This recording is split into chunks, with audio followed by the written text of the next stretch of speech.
ভাগবত বলছেন ভগবানের কথা, যে কথা শুনলে আমরা আমাদের গতি, আমরা আমাদের মুক্তি, আমাদের পথ, আমাদের উদ্দেশ্য আমরা জানতে পারি, আমাদের কর্তব্য কি আমরা জানতে পারি। বিশ্বে এমন কোনো মানুষ নেই যে শুধু তার মধ্যে গুণ আছে। গুণ আর বদগুণ এই দুটো মাটিকে মিশিয়ে আমাদের দেহ তৈরি হয়।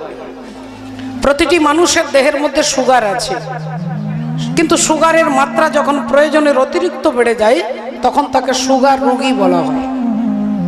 তাই সুগার ছাড়া আমরা বাঁচতেও পারবো না, কিন্তু যখন মাত্রাটা বেড়ে যায় তখন তাকে সুগারের ট্যাবলেট খেতে হয়, ওষুধ খেতে হয়, ডাক্তার দেখাতে হয়। তেমনি গুণ আর বদগুণ, এই গুণের মাটি আর বদগুণের মাটি দিয়েই আমাদের দেহ তৈরি হয়েছে। যখন এই গুণের মাত্রা অতিরিক্ত হয়, বদগুণ কম হয়, গুণ বেশি হয়, তখন তাকে সাধু বলা হয়, ভক্ত বলা হয়, ভদ্র বলা হয়। আর গুণের থেকে যখন বদগুণের মাত্রা বেশি হয় তখন তাকে দুরাচারী বলা হয়, অসুর বলা হয়। এমন কথা নয় যে দুর্যোধনের কোনো গুণ ছিল না। মহাভারতের দিকে তাকিয়ে দেখুন, মহাভারত শুধু দুর্যোধনের বদগুণ বলেননি।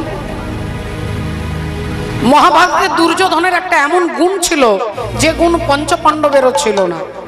সেটা কি না, অতিথিদের মেনটেন করা।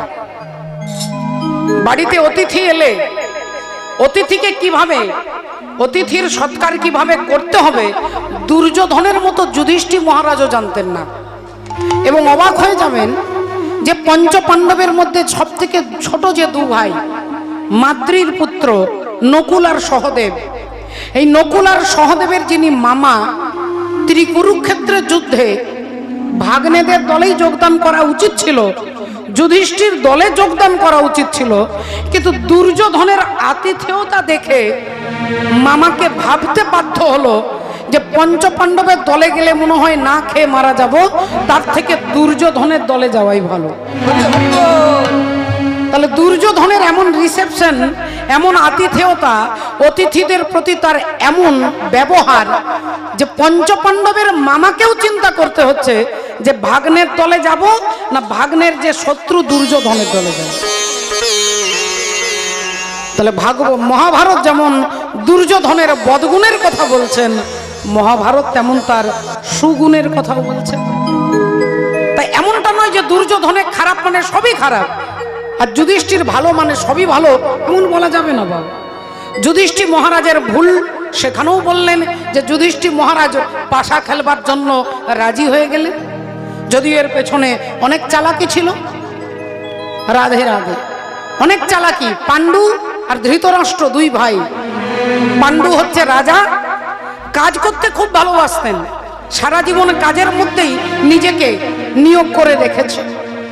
বিয়ে হলো কুন্তী দেবীর সঙ্গে এবং মাদ্রীর সঙ্গে, কিন্তু বিয়ে হলে কি হবে, সংসারের দিকে ফিরে তাকায় না, সারাক্ষণ রাজ্যের দিকে, প্রজাদের জন্য কি করতে হবে, রাজ্যের জন্য কি করতে হবে, এই করতে করতে 8টা বছর পেরিয়ে গেল। তার মনে হলো যে আমার যে দুজন স্ত্রী আছে তাদের প্রতি আমার একটা কর্তব্য আছে। ভাবলেন তাহলে কিছুদিনের জন্য ছুটি নিয়ে আমরা একটু বেড়াতে যাব আর কি। এই অন্ধ রাজা ধৃতরাষ্ট্রকে বললেন, দাদা আমি 2 মাসের জন্য এই রাজ্যে থাকবো না, আমি একটু বেড়াতে যাব আমার স্ত্রীদেরকে নিয়ে। এক কাজ করো, তুমি সিংহাসনে বসবে, আমার লোকজন তোমাকে সাহায্য করে দেবে। এটা হচ্ছে মূল ঘটনা, মহাভারতের মূল ঘটনা। ধৃতরাষ্ট্রকে 2 মাসের জন্য সিংহাসনে বসিয়ে পাণ্ডু চলে গেলেন কুন্তী আর মাদ্রীকে নিয়ে বেড়াতে, ভ্রমণ করতে। ওখানে এত সুন্দর রাজা, তো বিভিন্ন দিক সুন্দর করে সাজিয়েছে, সুন্দর তাবু, তিরপল খাটিয়ে তাবু তৈরি করেছে, সুন্দর বাগান তৈরি করেছে। এই 2 মাস বলে তার 2 বছর হয়ে গেল, তিনি ফিরে আসছেন না। খবর দিয়ে দিলেন যে আমি এখন যাব না, আমি কিছুদিন আবার এখানে থাকবো। এই যে ধৃতরাষ্ট্র সিংহাসনে বসলেন, রাধে রাধে। এর মধ্যেই ঘটনাচক্রে এখানে কি হলো, পাণ্ডু অভিশাপগ্রস্ত হয়ে গেলেন। হরিণ আর হরিণীকে সম্ভোগ অবস্থায় দেখে তিনি তীরবিদ্ধ করলেন। আর ওই হরিণী যখন মারা যাচ্ছে তখন বলছেন যে এই রকম তুমি যেদিন কামনার দ্বারা তোমার স্ত্রীকে স্পর্শ করবে সেই দিনই তোমার মৃত্যু হবে।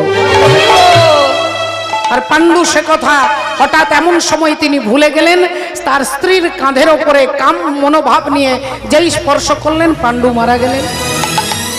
ধৃতরাষ্ট্র ভাবলেন তাহলে এই সিংহাসনটা আমি পেয়ে গেলাম।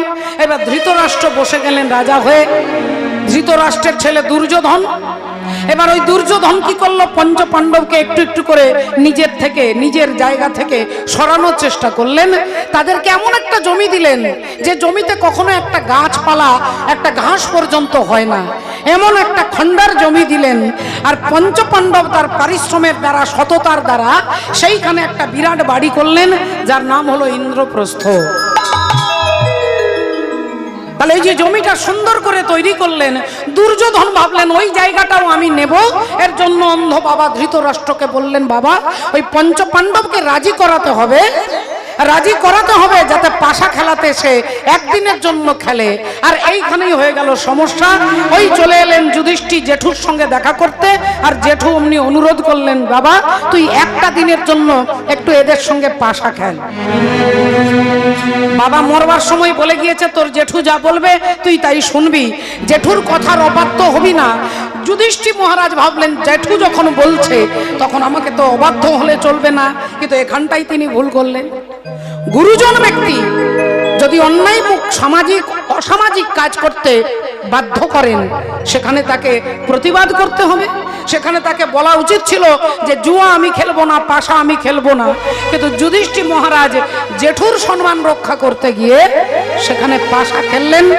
একে একে সমস্ত চ্যালেঞ্জে লাগাচ্ছেন, ঘর বাড়ি জমি সোনা নিজের মুকুট সুন্দর হার প্রতিটা ভাইকে খেলাতে ব্যবহার করলেন। ভীম যুধিষ্ঠির অর্জুন নকুল সহদেব এমনকি দ্রৌপদীকে পর্যন্ত দিলেন। আর তারপরেই কি হলো না, সরহরি বল রাধে রাধে, সর্বনাশ হয়ে গেল। তাহলে যুধিষ্ঠির মহারাজের অন্যায়টাকেও শাস্ত্র তুলে ধরছেন। তাহলে ভালো আর মন্দ এই দুটো মিলে মানুষের দেহ তৈরি। আমার মধ্যে সব ভালো থাকতে পারে না, আবার আমার মধ্যে সব খারাপ থাকতে পারে না। চৈতন্য ভগবান বললেন সমস্ত ভালো হবে যদি নিজেকে ভগবত চরণে নিবেদন করতে পারে। হরি বল হরি বল। আমার ভালো তোমার, আমার মন্দও তোমার।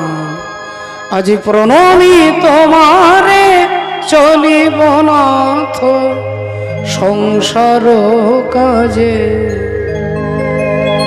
আমি কিছু যা কিছুই কর্ম করি তোমাকে লক্ষ্য করে করব, তোমাকে লক্ষ্য করে করব, যে কাজের মধ্যে আমার অহংকার আসবে না। অহংকার এটাই হচ্ছে পতনের মূল। আমাদের দুঃখের মূল হচ্ছে আমাদের অহংকার। আর সমস্ত কর্মে যদি ভগবানকে আগে দাঁড় করিয়ে দিই বলে অহংকার, তখন আর আমার অহংকার থাকবে না। সেই অহংকারটা কি হবে না, সূর্যের আলোর কাছে জোনাকি পোকা, যেমন জোনাকি পোকার দেহে একটা আলো জ্বলে, সেই আলোটা সূর্যের আলোর কাছে ছোট হয়ে যায়।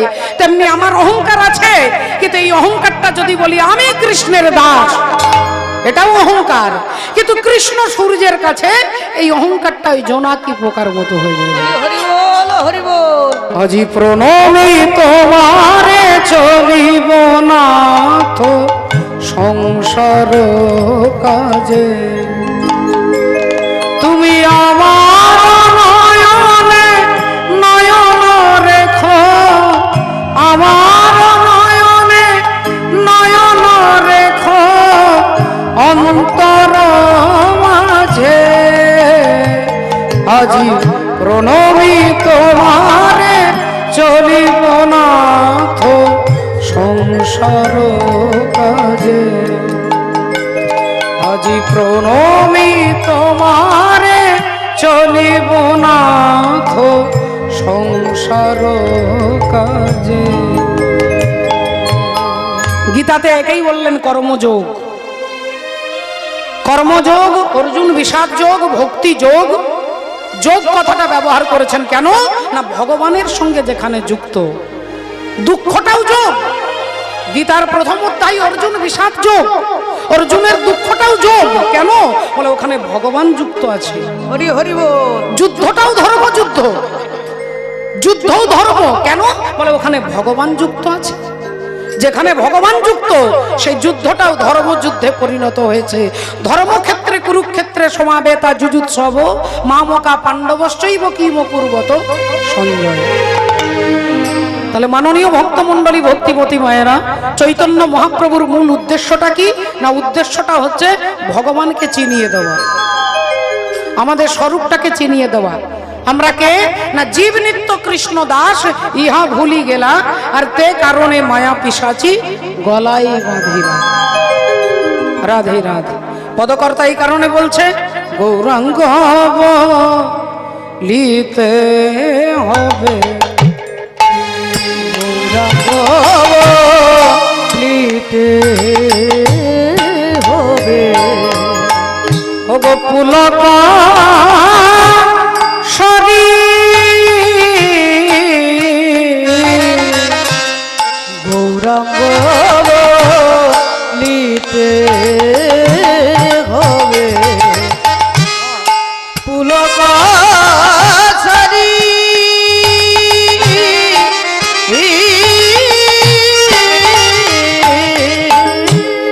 আরে হরি হরি বলিতে, হরি হরি বলিতে,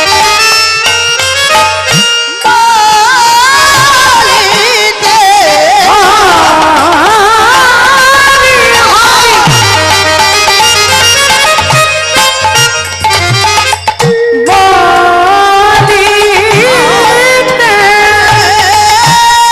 হরি বলিতে, নয়নে বহে নীর, হরি হরি বলিতে, নয়নে বহে নীর। বলো আর কবে বা হবে, আরে কবে বা হবে, কবে হরি বলিতে নয়নে ঝুরিবে, হরি বলিতে নয়নে ঝুরিবে, কবে আর হবে না, হবে না, হবে না, হবে না, দেবের দুর্লভ ভজন, হবে না, দেবের দুর্লভ ভজন, হবে না, হবে না, একবার বলে নাও, বলে নাও, বলে নাও, বলে নাও, বলে নাও, বলে নাও, বলে নাও, বলে নাও, ও যে মধু মাখা হরি নাম, বলে নাও, মধু মাখা হরি নাম, বলে নাও, বলে নাও, সে তো বলাতে এসেছে, দেখো বলাতে এসেছে, ও যে কলির জীবের দ্বারে নাম এসেছে, কলির জীবের দ্বারে নাম বলাতে এসেছে, কলির জীবের দ্বারে নাম হরি হরি হরি বলে, কলির জীবের দ্বারে নামে হরি হরি হরি বলে, কলির জীবের দ্বারে নামে হরি হরি হরি বলে, কলির জীবের দ্বারে হরি হরি হরি বলে বলাতে এসেছে। ভগবান এলেন परित्राणाय साधूनां विनाशाय च दुष्कृतं धर्म संस्थापनार्थाय संभवामि युगे युगे। এই তিনটে কারণের জন্য মা ভগবান আসেন। আমি বলছি না, স্বয়ং ভগবান বলছেন গীতাতে, অর্জুনকে বলছেন এই তিনটে কারণের জন্য অর্জুন আমাকে যেতে হয়। যদিও ভগবানের আসার লক্ষ লক্ষ কারণ থাকতে পারে, লক্ষ লক্ষ কারণ, কিন্তু এর মধ্যে তিনটে হচ্ছে প্রধান কারণ: সাধুদের পরিত্রাণ, দুষ্টের দমন এবং ধর্মকে প্রতিষ্ঠা। রাবণকে মারবার ক্ষমতা রামচন্দ্র ছাড়াও আরো অনেকের ছিল। রাবণকে মারবার ক্ষমতা প্রথমেই ছিল বালির। বালি পারতেন, কারণ বালি রাবণকে এই বগলে দেবে 6 মাস রেখেছিলেন। বালির এত ক্ষমতা, তাহলে সেই বালির ক্ষমতা ছিল রাবণকে মারবার। আরেক ক্ষমতা ছিল কার? না হনুমান, যিনি অতুলিত বলধামা অঞ্জনী পুত্র পবন সুত নামা। হনুমানের ক্ষমতা ছিল রাবণকে মারবার। তিন হচ্ছে লক্ষণের, চতুর্থ হচ্ছে রামচন্দ্রের মাতা যার নাম হলো কৈকেয়ী, তারও ক্ষমতা ছিল একজন মহিলা হয়ে। এতটাই পারদর্শিনী তিনি যে তিনিও পারতেন রাবণকে মারতে। কিন্তু প্রধান কারণ রাবণকে মারবার জন্য রামচন্দ্র আসেননি। রামচন্দ্রের হাতে তিনি মারা যাবেন এটা তার ইচ্ছে ছিল এবং ভগবত কৃপা ছিল বলে রামচন্দ্রই তাকে মারলেন। তাহলে শুধু রাবণকে মারবার জন্য রাম আসেননি, কারণ রাম বাদ দিয়ে এদের যদি ক্ষমতা ছিল তাহলে এরাও রাবণকে মারতে পারতেন। কিন্তু শুধুমাত্র ভক্তকে কৃপা করবার জন্য ভগবানের আসার কারণ। হরি হরি বল। বিশ্বামিত্র নিয়ে যাচ্ছেন তারকাকে বধ করবার জন্য। দুই ভাইকে চেয়েছে দশরথের কাছে, আপনার 4 ছেলের মধ্যে আমি 2 জনকে নিয়ে যাব, রাম আর লক্ষণ। আর এই কথা শোনার সঙ্গে সঙ্গে রাজা দশরথ মাথা ঘুরে সিংহাসনে ধপাস করে বসে পড়লেন। বিশ্বামিত্র মুনিকে বলছেন, আপনি আমার কাছে আর যা চাইবেন আমি আপনাকে তাই দেব, কিন্তু দয়া করে আমার রামকে আপনি নিয়ে যাবেন না। বিশ্বামিত্র মুনি বললেন, তারকাকে বধ করতে তোমার ছেলে রাম ছাড়া রাধে রাধে আর কাউকে নিয়ে যাওয়া সম্ভব নয়। আর দশরথ বলছেন, আপনি নিয়ে যান, ভরতকে নিয়ে যান, শত্রুঘ্নকে নিয়ে যান, কিন্তু আমার রামকে বাদ দিয়ে দিন। এক কাজ করুন, তারকাকে বধ করার জন্য রামকে যেতে হবে, রামের বাবা যাবে, দশরথ যাবে, আমাকে নিয়ে চলুন। বিশ্বামিত্র মুনি বললেন, তারকাকে শুধু বধ করাই উদ্দেশ্যটা নয়, আপনি তাকে মারতে পারবেন কিন্তু আপনি তাকে তাড়তে পারবেন না, তাড়ন করতে পারবেন না। আপনি তাকে খুন করতে পারবেন, বধ করতে পারবেন, কিন্তু আপনি তাকে উদ্ধার করতে পারবেন না। উদ্ধার করতে একমাত্র পরমাত্মা পরব্রহ্ম আপনার ছেলে রাম পারবে। হরি হরি বল। তাহলে বধ করাটাই মুখ্য কথা নয়, মূল উদ্দেশ্য হচ্ছে তাকে উদ্ধার করা। আর এই উদ্ধার করতে শুধু দুষ্টের দমন করতে, ভক্তকে রক্ষা করতে এবং ধর্মকে প্রতিষ্ঠা করতে ভগবান যুগে যুগে আসেন। সচিরানন্দ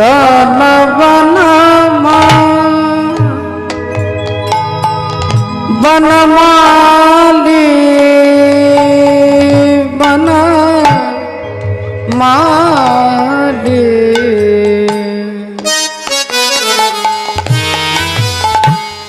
সচিরানন্দ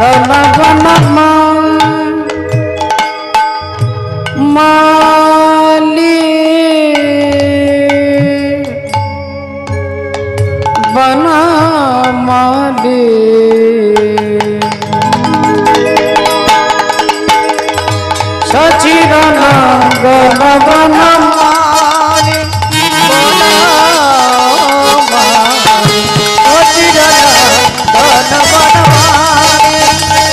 সচিরানন্দ বনমালি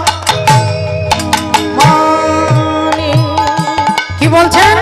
সচিরানন্দন বনমালী সচিরানন্দন বনমালী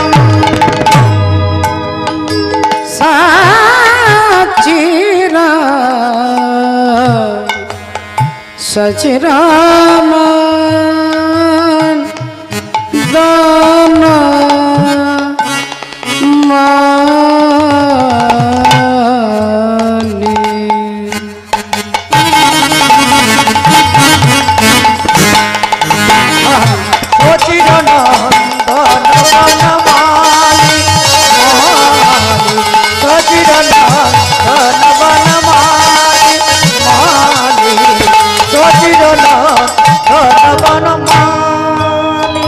এ তিন ভুবনে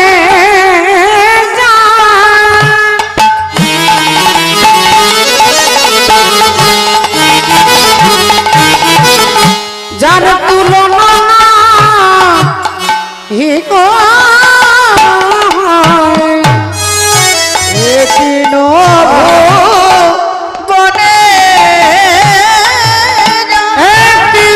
ভুবনে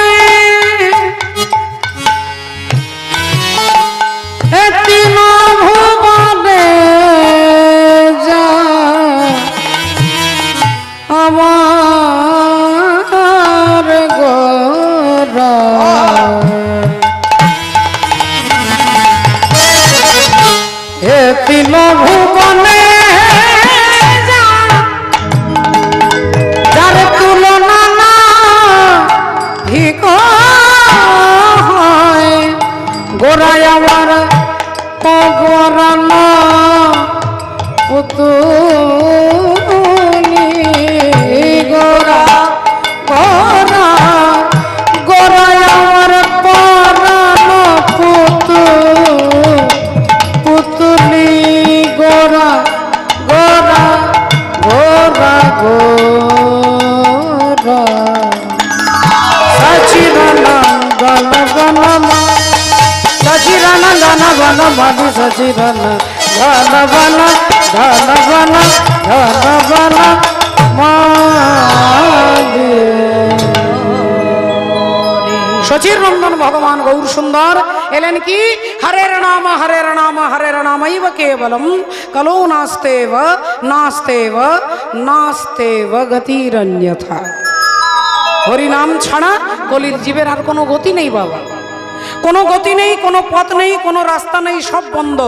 হরি নাম বাদ দিয়ে আপনি যা করবেন আর যা করুন, আপনি সারা জীবন তীর্থ ঘুরে বেড়ান, আপনি সারা জীবন ভক্তের সেবা দেন, সারা জীবন কীর্তন শুনুন, বলেন হরি নাম না করলে আপনি ভগবত চরণ লাভ করতে পারবেন না।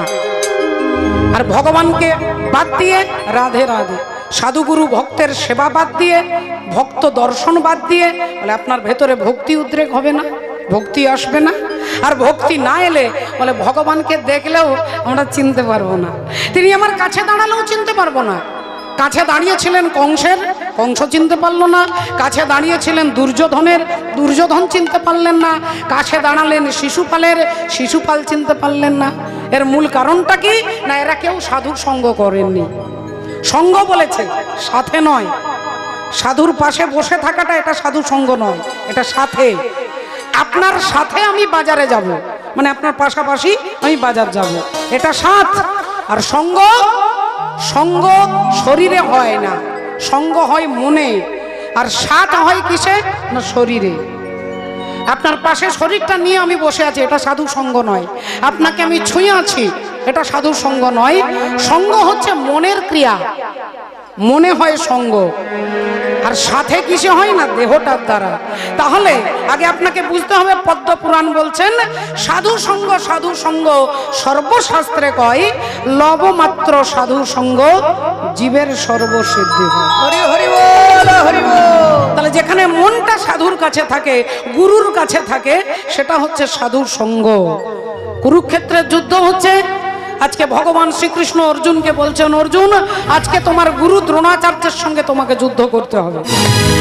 কথাটা শুনেই পায়ের মাটিটা সরে গেল, সমস্ত গায়ের রোমকূপ দাঁড়িয়ে গেল অর্জুনের। অর্জুন হাত জোড় করে কাঁদতে কাঁদতে বলে উঠলেন, চিৎকার করে বলছেন, হে কৃষ্ণ আমি আমার গুরুদেবের সঙ্গে যুদ্ধ করতে পারবো না, আমি কিছুতেই পারবো না, আমার গুরুদেবের সঙ্গে যুদ্ধ করতে পারবো না।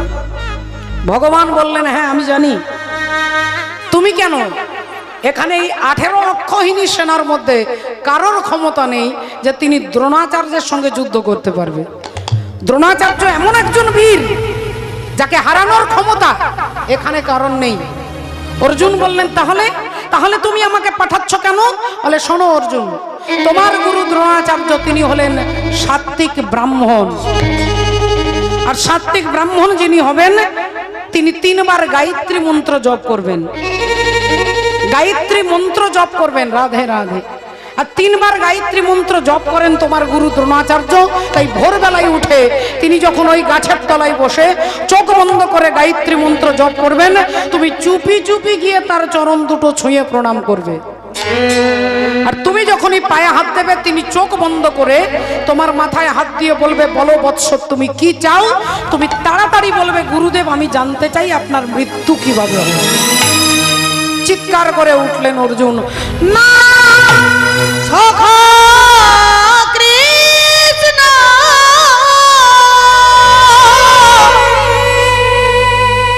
এমন কথা আমি বলতে পারবো না। না, আমার পক্ষে সম্ভব নয়। আমি আমার গুরুজিকে কখনোই জিজ্ঞাসা করতে পারবো না। আমি বলতে পারবো না যে আপনার মৃত্যু কিভাবে হবে। বলে, প্রশ্ন তোমাকে করতেই হবে। প্রশ্ন তোমাকে করতে হবে। দেখুন ভগবান কি রকম দেশ প্রেমের কথা বলছেন।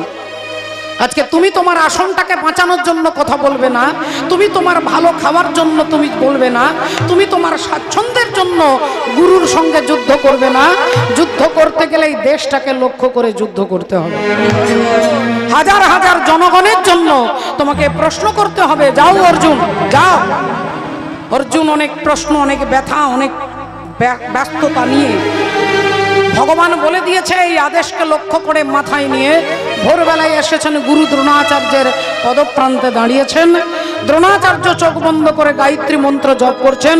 অর্জুন গিয়ে যেই চরণে হাত দিয়েছেন, দ্রোণাচার্য ভাবলেন এই ভোরবেলায় অনেক ছাত্ররা হয়তো উঠেছে, অনেকে উঠে গেছে বিভিন্ন কাজে, তাহলে মনে হয় কেউ আমাকে প্রণাম করেছে। তিনি আর তাকিয়ে দেখলেন না, চোখ বন্ধ করে মাথায় হাত রেখে বলছে, বলো বৎস তুমি কি চাও? আর যেই বলেছে তুমি কি চাও, অমনি অর্জুন তাড়াতাড়ি বলছেন, গুরুদেব আমি জানতে চাই আপনার মৃত্যু কিভাবে হবে। আর এই প্রশ্ন যখনই করেছেন দ্রোণাচার্য চোখ বন্ধ করে থাকতে পারলেন না, সঙ্গে সঙ্গে চিৎকার করে উঠেছে, কে? যেই তাকিয়ে দেখলেন অর্জুন, অমনি খিলখিল করে হেসে উঠলেন। হেসে উঠলেন দ্রোণাচার্য,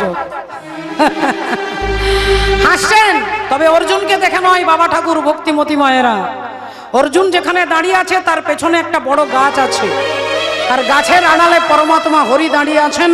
ভগবানকে দেখা যাচ্ছে না, তবে দ্রোণাচার্য দেখছেন মাঝে মাঝে ভগবানের উত্তরীয়টা বাতাসে নড়ছে। এই উত্তরীয়টা দেখে দ্রোণাচার্য বুঝতে পেরে গেলেন যে যে পক্ষে কৃষ্ণ রয় সেই পক্ষ কি কখনো পরাজিত হয়? আজ পর্যন্ত নজির নেই যেখানে ভগবান আছে সে যুদ্ধে ভক্তরা হেরে গেছে, এ নজির নেই। তাহলে যে পক্ষে কৃষ্ণ রয় সেই পক্ষ কি কখনো পরাজিত হয়? বাবা অর্জুন, তুমি জানতে চাইছো আমার মৃত্যু কিভাবে হবে? শুনে নাও, যা কেউ জানে না তোমাকে বলছি। যেদিন আমি আমার ছেলের অশ্বত্থামার মৃত্যু সংবাদ শুনবো, আমার হাত থেকে ধনুর্বাণ মাটিতে খসে পড়বে।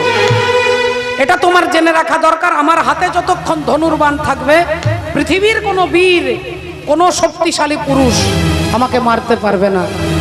মারতে তখনই পারবে যখন আমার হাত থেকে ধনুর্বাণ খসে পড়বে। সমস্ত ইতিহাস বলে দিলেন। অর্জুন এসে ভগবানকে বলে দিলেন। কিছুক্ষণ পরে সূর্য উদয় হলো, কুরুক্ষেত্রে যুদ্ধ ঘোষণা হয়ে গেল, যুদ্ধ শুরু হয়ে গেল। দ্রোণাচার্য আজকে অর্জুনকে বারবার বাণ দ্বারা বিধ্বস্ত করছে।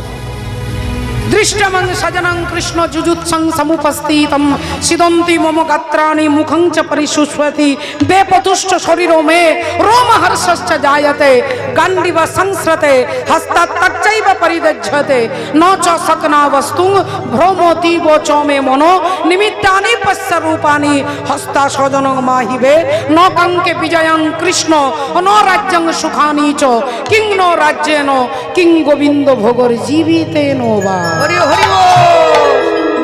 অর্জুন থরথর করে কাঁপছেন, গুরুদেবের সঙ্গে যুদ্ধ হচ্ছে, আর গুরুদেব বারবার বাণ দ্বারা বিধ্বস্ত করছে।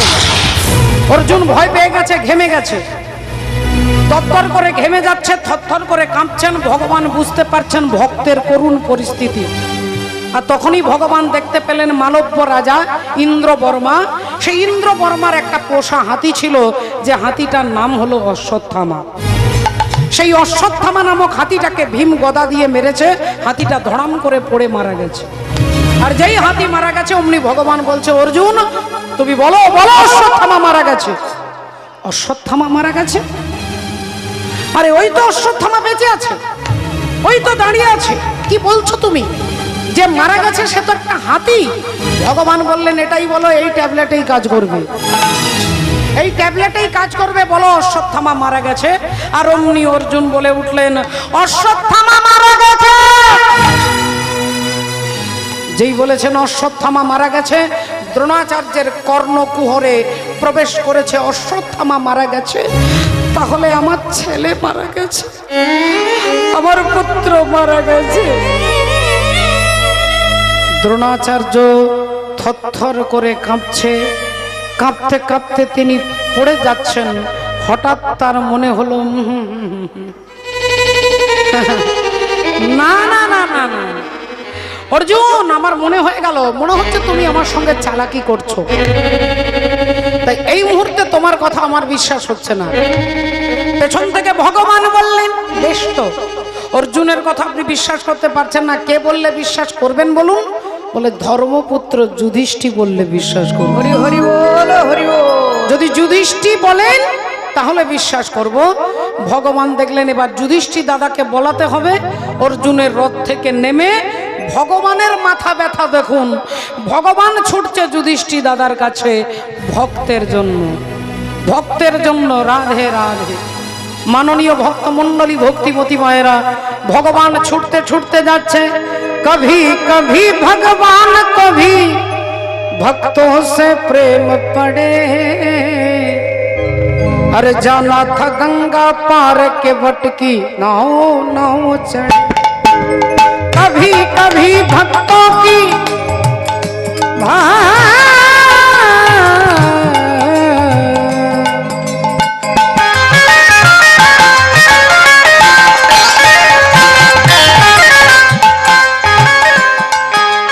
कभी कभी भगवान को भी भक्तों से काम पड़े, चला था गंगा पार प्रभु के वट की नाव चढ़े।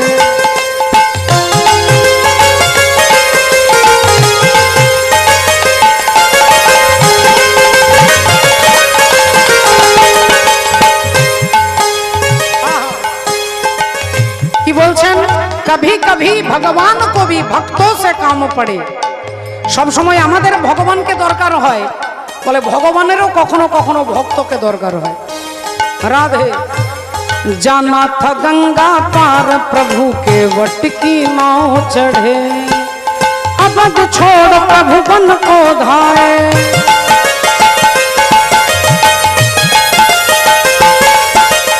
अवध छोड़ प्रभु बन को धाए, राम लखन लंका को जाए। अरे हाथ जोड़ के प्रभु के आगे के मत होए खड़े, जाना था गंगा पार प्रभु के वट की नाव चढ़े। कभी कभी भगवान कभी भगवान,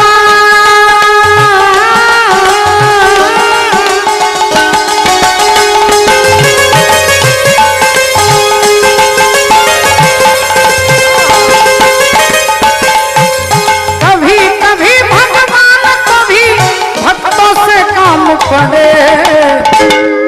अरे जाना था गंगा पार प्रभु के वट की नाव चढ़े, जाना था गंगा पार प्रभु के वट की नाव चढ़े, जाना था गंगा पार प्रभु के वट की नाव चढ़े।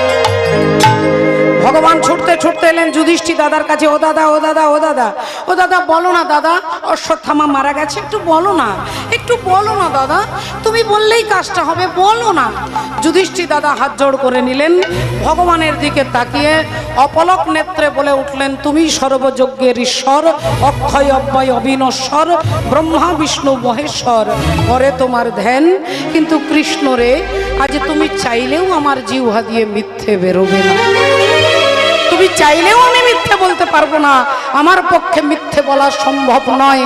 ভগবান বললেন, আমি কি তোমাকে মিথ্যে বলতে বলছি নাকি? তুমি তো বলবে অশ্বত্থামা হতবাণী, ইহা আমি সত্য জানি, ইতি গজ পড়ি গেল রণে। ইতি গজ, ইতি মানে শেষ, গজ মানে হাতি, হাতিটা মারা গেছে যার নাম অশ্বত্থামা। এটা কি মিথ্যে কথা দাদা? বললেন না, এটা তো মিথ্যে নয়। তাহলে এটাই তো তোমাকে বলতে বলছি, অশ্বত্থামা মারা গেছে যার, যিনি হলেন একটা হাতি। যুধিষ্ঠির দাদা দেখলেন এ সত্য কথা তো বলা যাবে, চিৎকার করে বলে উঠলেন, অশ্বত্থামা হতবাণী, হতবাণী, ইহা আমি সত্য জানি। আর যেই একটা লাইন বলেছেন ধর্মপুত্র যুধিষ্ঠির, অমনি দ্রোণাচার্যের হাত থেকে ধনুর্বাণ খসে পড়েছে। দ্রোণাচার্য ভাবছেন যখন যুধিষ্ঠির বলছে তখন এটা মিথ্যে কথা নয়, আমার ছেলে, আমার অশ্বত্থামা মারা। হা পুত্র বলতে বলতে অশ্বত্থামার বিরহে দ্রোণাচার্য পড়ে যাচ্ছেন। আর যুধিষ্ঠির দাদা দেখতে পেলেন হায় হায় হায় হায়, গুরুদেব ভেবেছেন ওনার ছেলে অশ্বত্থামা মারা গেছে, তাহলে আমাকে দ্বিতীয় লাইনটা একটু জোরে বললেই তিনি বুঝতে পেরে যাবেন। আর যেই তিনি বলবার ইচ্ছা প্রকাশ করেছে আমি বলবো দ্বিতীয় লাইন, কিন্তু যুধিষ্ঠির দাদা ভুলে গেলেন আপন ইচ্ছাই জীব কোটি বাঞ্ছা করে, কৃষ্ণ ইচ্ছা না হইলে বাঞ্ছা নাহি করে। হরি বল।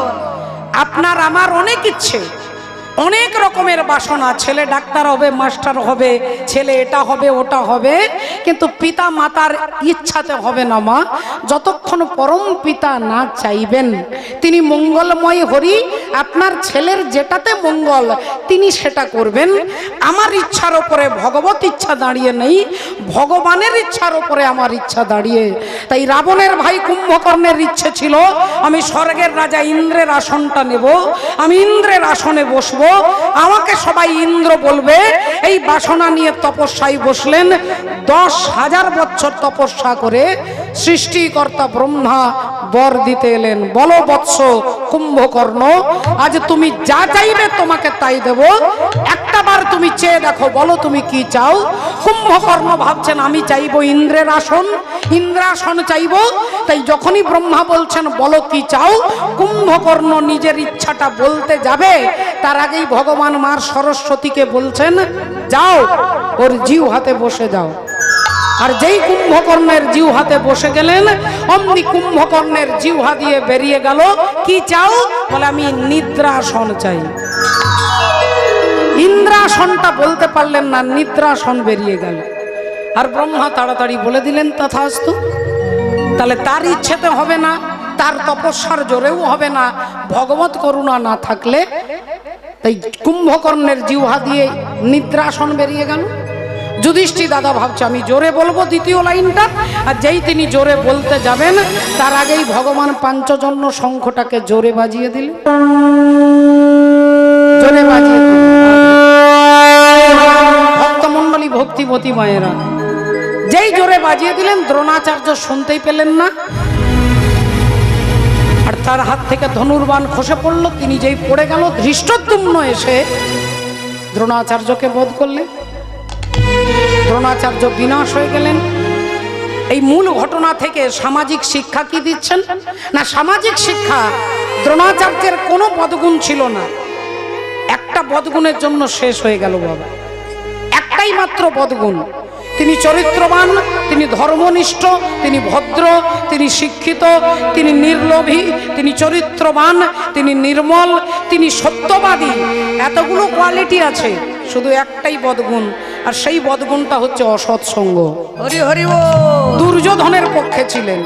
এই দুর্যোধনের পক্ষে থাকার জন্য যেমন কুরুক্ষেত্রে তার বিনাশ হয়ে গেল, ভগবান এটাই বোঝাচ্ছেন সমাজকে যে তুমি হতে পারো কীর্তনিয়া, মাস্টার, নেতা, মন্ত্রী, তুমি যেই হও না কেন, এই সংসার কুরুক্ষেত্রে তুমি যদি অসৎসঙ্গ করো তাহলে তোমারও বিনাশ অবশ্যম্ভাবী হবে, তোমারও বিনাশ অবশ্যম্ভাবী হবে। আমি যার নুপুরের ছন্দ, বেনুকার সুর, কে সেই সুন্দর, কে কে সেই সুন্দর, কে আমি যার নূপুরের ছন্দ,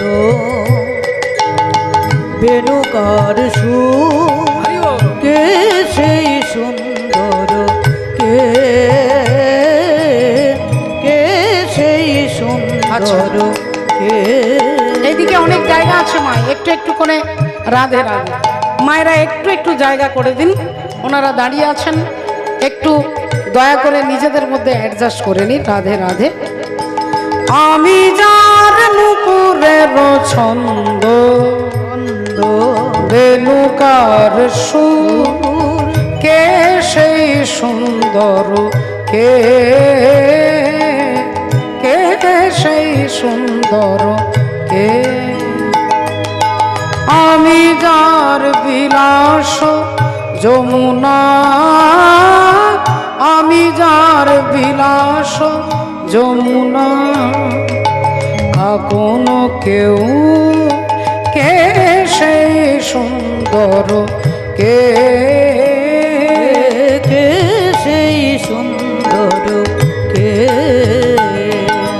যাহার গানের আমি বনমালা আমি যার কথার কুসুম ডানা যাহার গানে আমি বনমালা আমি যার কথার কুসুম ডালা না দেখা শুধু কে সেই সুন্দর কে কে সেই সুন্দর কে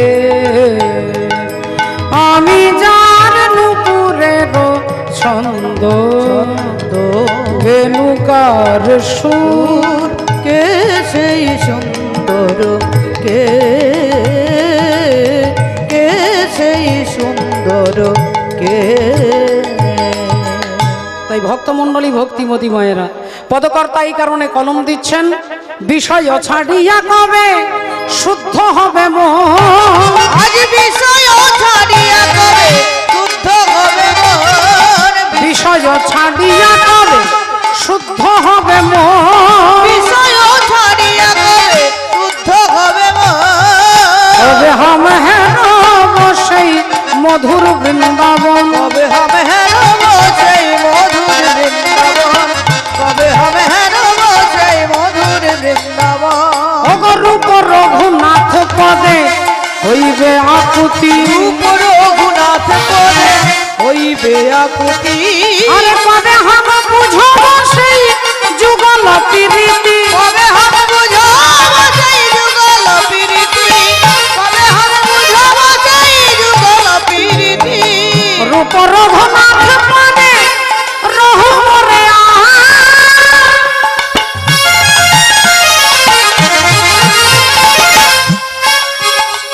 আরে প্রার্থনা করো সদা নরোত্তম করয়ে সদা নরোত্তম দান প্রার্থনা করয়ে সদা নরোত্তম দান আজ প্রার্থনা কর এ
সদা নরোত্তম দাস প্রার্থনা নরোত্তম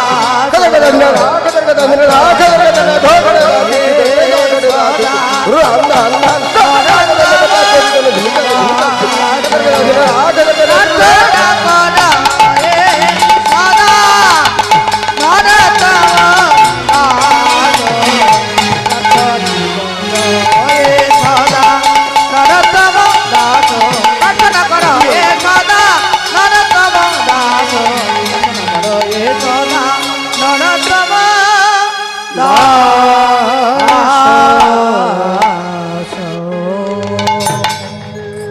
জয় জয় জগৎগুরু, তুমি বাঞ্ছা কল্পতরু, সিক্ত কর তপ্ত মরু করুণা তোমার। তুমি মাতা, তুমি পিতা, তুমি জগতের ত্রাতা, কেহ নাই তোমা ভিন্ন তোমা ভিন্নয়। হরি বল, হরে কৃষ্ণ। পুনরায় সমস্ত সাধুগুরু ভক্তবৃন্দের চরণে প্রণাম জানিয়ে আমরা লীলার মধ্যে যাব। আমরা শুনবো কি লীলা শুনবো, তার তথ্য আমরা তার আগে একটি ভজনের মধ্য দিয়ে ভজন রাজ্যে যাব। একবার সবাই মিলে বলবো, বলো রাধা রানী কি, বলো ভগবান কৃষ্ণচন্দ্র কি, অনন্ত কোটি ভক্তবৃন্দ কি, নিতাই গৌর সীতানাথ প্রেমানন্দে হরি হরি বল, হরি বল। এক রাধা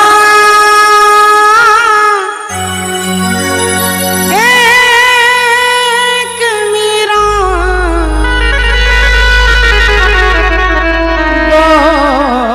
दोनों ने शाम को चाहा, अंतर क्या दोनों की चाह में बोलो, अंतर क्या दोनों की चाह में बोलो। एक प्रेम दीवानी, एक दरस दीवानी, एक प्रेम दीवानी, एक दरस दीवानी।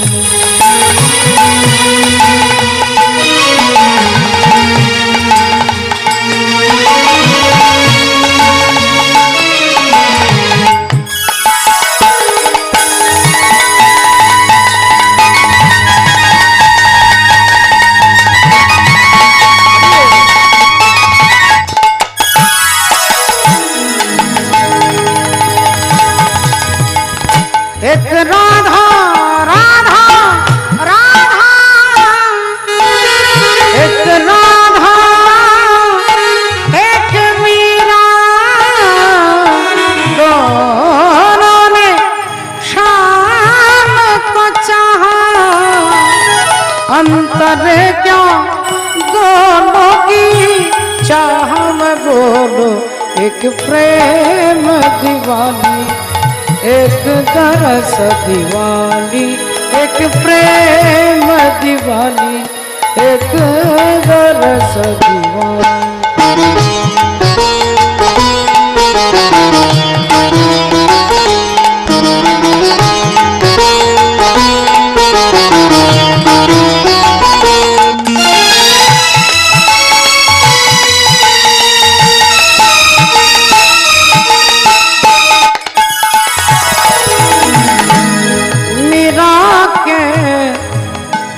प्रभु गिरधर नागर, राधा के मन मोहन, सगम पद पधम परे मग कर सनि रे, रे ग म ग म प म प ध प ध सनि स रे।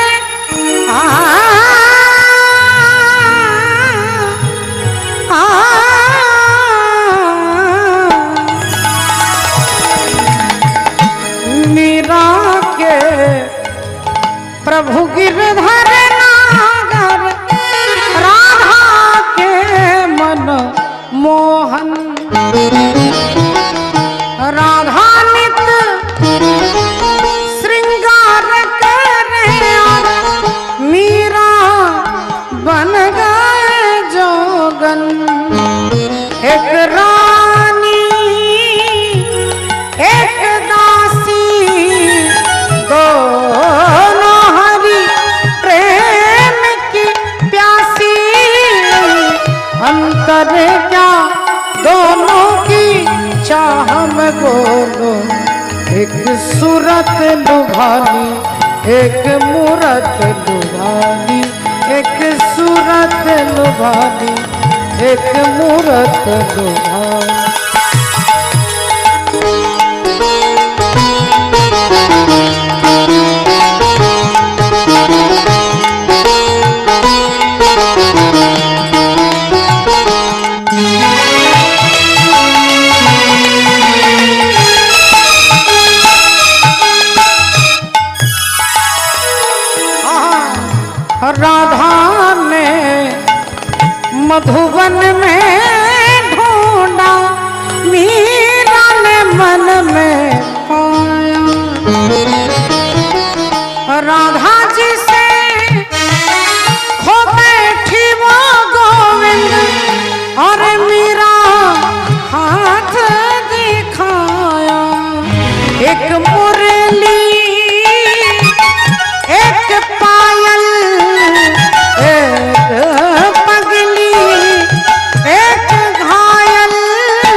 अंतर क्या दोनों की कृत में बोलो, अंतर क्या दोनों की कृत में बोलो। एक हार न माने एक जीत न माने, एक हार न माने एक जीत न माने, एक प्रेम दीवानी एक दरस की। बोलो भगवान कृष्णचंद्र की, राधा रानी की, निताई गौर प्रेमानंदे। হরি হরি বল, হরি বল, হরি হরি বল। ভক্তমণ্ডলী, ভক্তিমতী মায়েরা, আজকে আমরা শুনবো, আমরা জানবো। দাদা ভাইরা ইচ্ছে প্রকাশ করেছেন, অনেকের ইচ্ছে, অনেকের শোনা, অনেকের অজানা, তবু অপরাধ ক্ষমা করবেন। কারণ এখন ইউটিউব চ্যানেলের দ্বারা বিভিন্নভাবে আপনারা হরিকথা শোনেন, ভালোবাসেন। অনেকের শুনতে ইচ্ছে, অনেকের হয়তো শুনেছেন, আমরা শুনবো।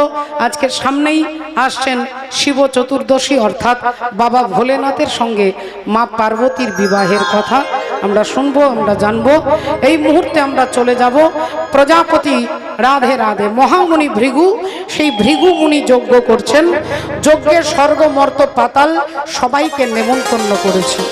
মহাজন কলম দিচ্ছেন, একদিন ভৃগু মুনি যজ্ঞ আরম্ভিলা, একদিন ভিখু মুনি যজ্ঞ আরম্ভিলা, একদিন ভিখু মুনি যজ্ঞ আরম্ভিলা। একদিন ভৃগু মুনি যজ্ঞ আরম্ভিলা। আই গো তোরা দেখে যা,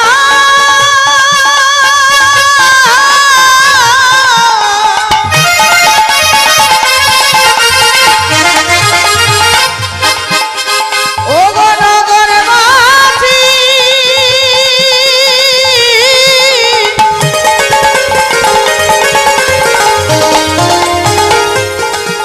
দেখে যা, দেখে যা,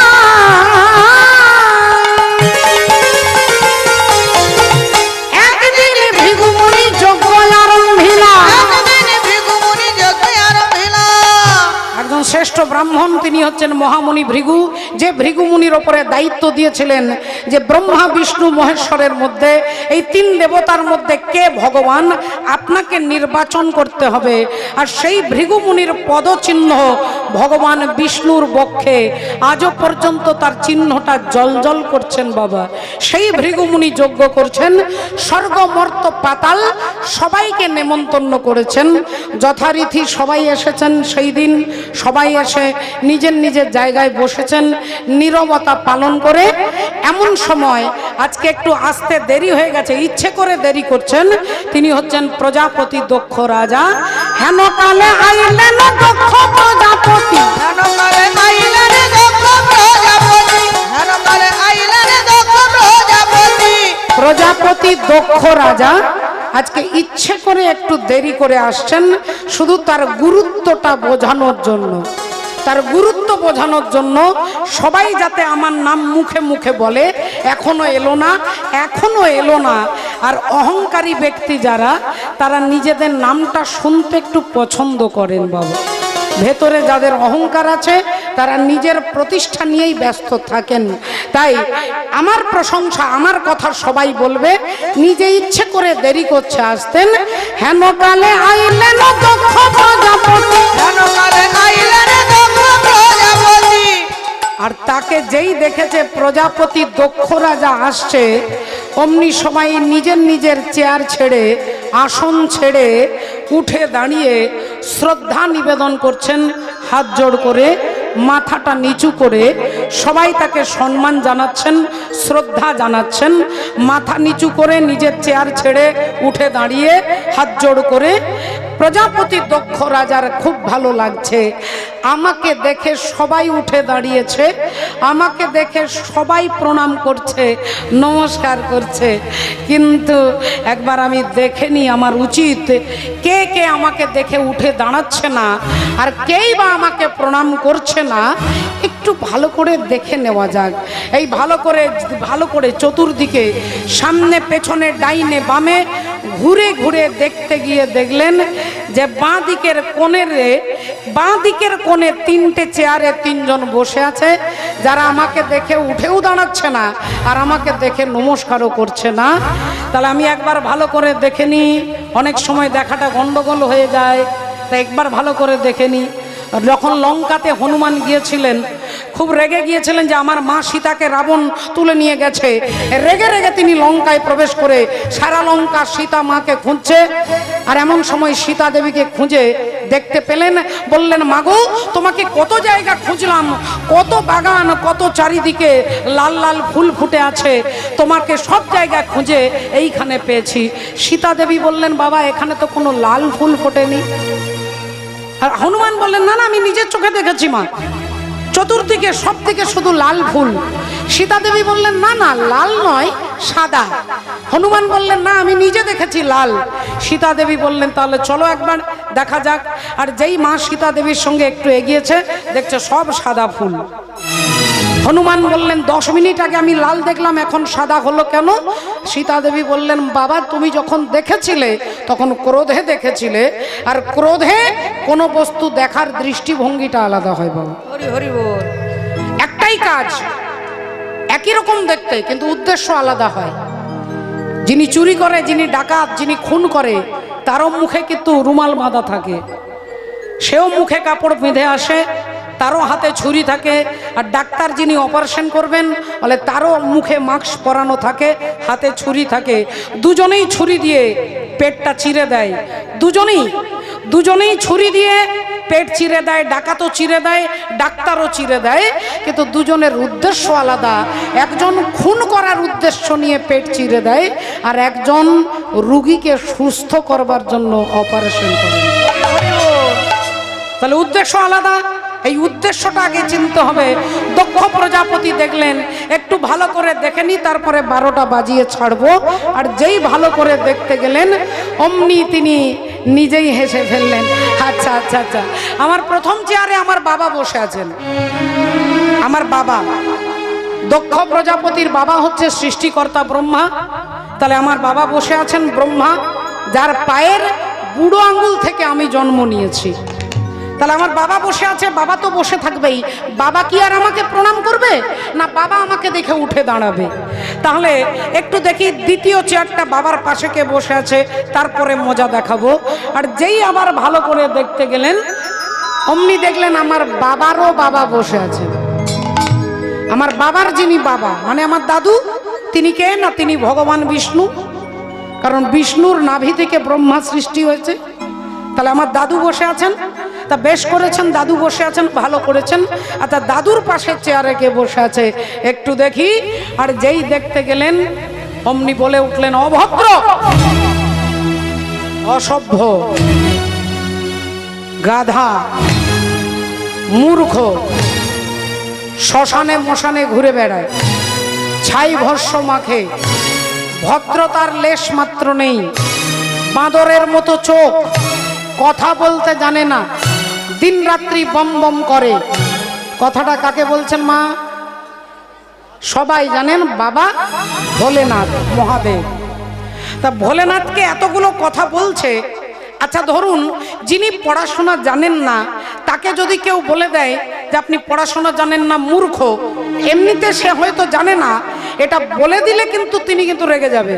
আর বাবা ভোলেনাথ হচ্ছে স্বর্গ মর্ত্য পাতালের শ্রেষ্ঠ তত্ত্ব সম্রাট। তত্ত্ব সম্রাট যিনি হবেন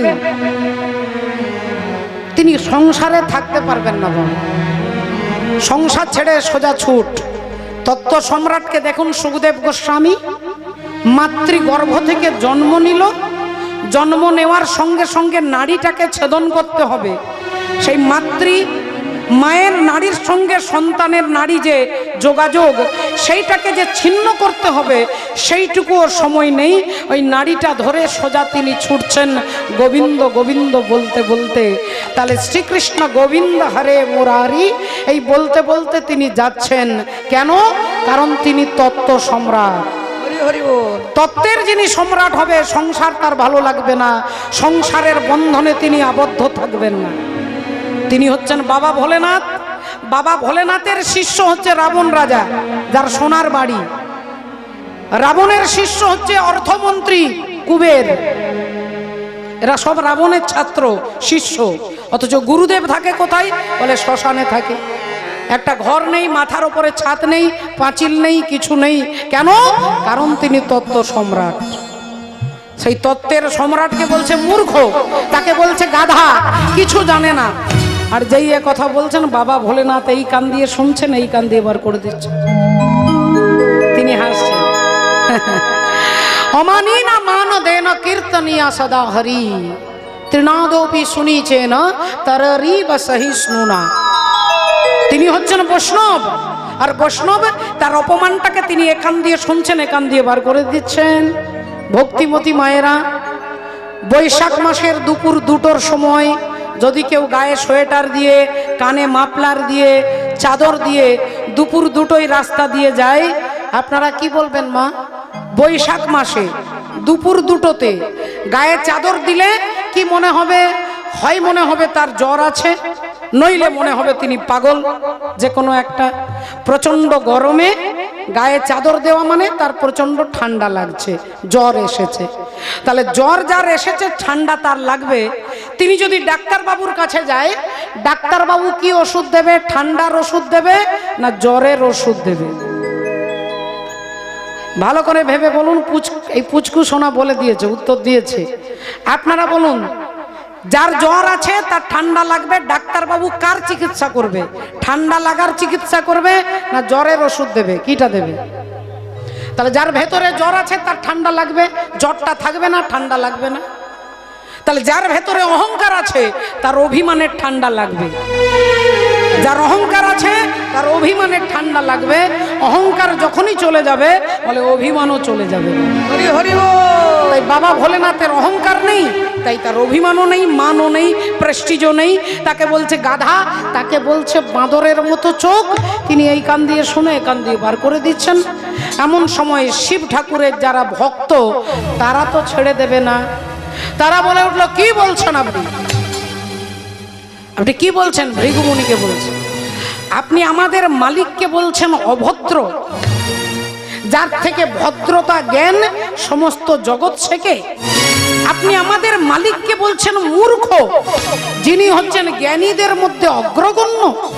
আপনি আমাদের মালিককে বলছেন গাধা, যিনি হচ্ছেন তত্ত্বের সম্রাট।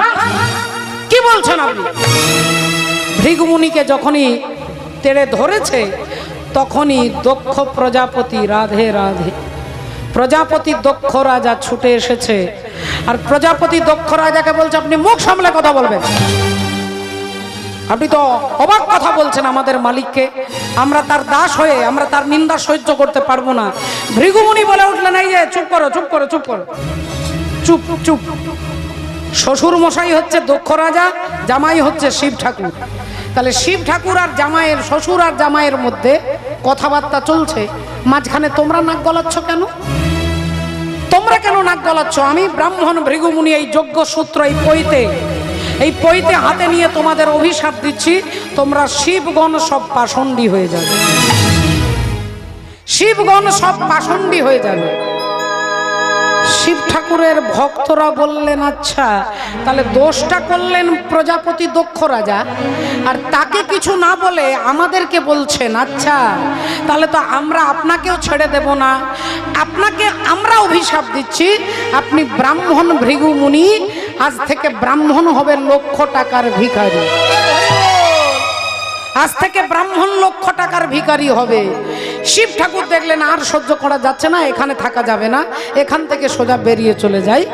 ভোলেনাথ সোজা কানে আঙুল দিয়ে আর হরিনাম করতে করতে তিনি বেরিয়ে গেলেন। তিনি হরিনাম করতে করতে বেরিয়ে যাচ্ছেন। রাধে রাধে। ভক্তমণ্ডলী, ভক্তিমতী মায়েরা, তিনি যাচ্ছেন নাম গান গাইতে গাইতে। জনম তেরা, জনম তেরা, जन्म तेरा,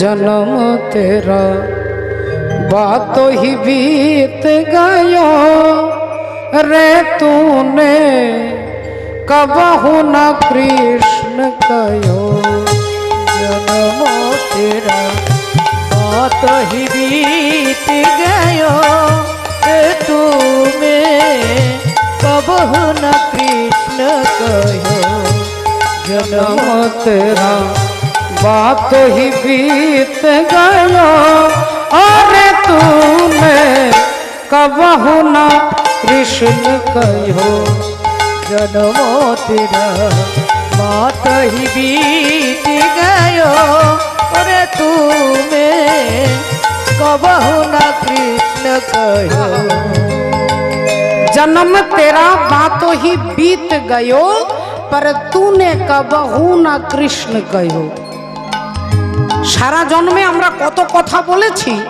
হিসেব করে বলা যাবে না কিন্তু এত কথার মধ্যে ভগবানের কথা আমার বলা হলো 5 बरस का भोला भाला